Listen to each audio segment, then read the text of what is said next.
IAS institute నిర్వహిస్తున్న all India scholarship exam pass అవ్వండి. 2 years ఫీజులో 50% మాత్రమే పే చేయండి. ముగ్గురు పిల్లలతో తల్లి మిస్సింగ్. పారిపోయిందా, తప్పిపోయిందా? వివాహిత మిస్సింగ్ కేసులో మరేదైనా కుట్రకోణం ఉందా? కనిపించకుండా పోయిన నలుగురు సేఫ్గానే ఉన్నారా? ఉంటే ఎక్కడ?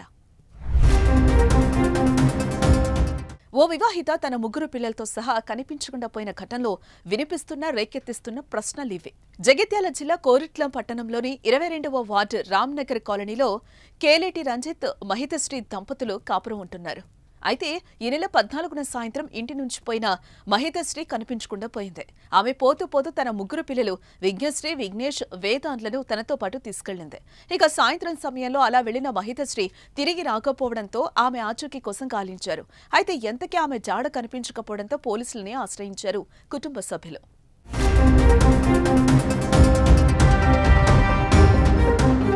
భర్త రంజిత్ మిస్సింగ్ అయిన వివాహిత మహితశ్రీ తల్లి ఫిర్యాదుతో మిస్సింగ్ కేసు నమోదు చేసుకున్న పోలీసులు ఆమె కోసం గాలిస్తున్నారు. వివాహిత మిస్సింగ్ అయిందా, కిడ్నాప్ కు గురైందా, మరో వ్యక్తి మాయమాటలకు చిక్కి అతనితో వెళ్లిపోయిందా అనే కోణంలో పోలీసులు దర్యాప్తు చేస్తున్నారు.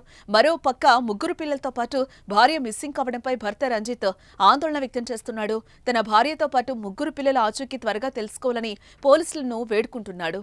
నా భార్య, నాకు ముగ్గురు పిల్లలు. ఈ ముగ్గురు గురువారం సాయంత్రం నుంచి మిస్ అయిపోయారు. దాని గురించి మా వాళ్ళు ఆల్రెడీ పోలీస్ స్టేషన్ లో అదే రోజు సాయంత్రం వరకు పోలీసులకు కంప్లైంట్ చేసారు. ఇప్పటికి 4-5 రోజులు అవుతుంది మిస్ అయ్యి. ఇప్పటి వరకు నాకు ఏ విషయం అనేది తెలియదు. కొంచెం అధికారులు వీలైనంత వరకు జల్దీ నాకు, నా పిల్లలు నాకు వచ్చేటట్టు చూడండి.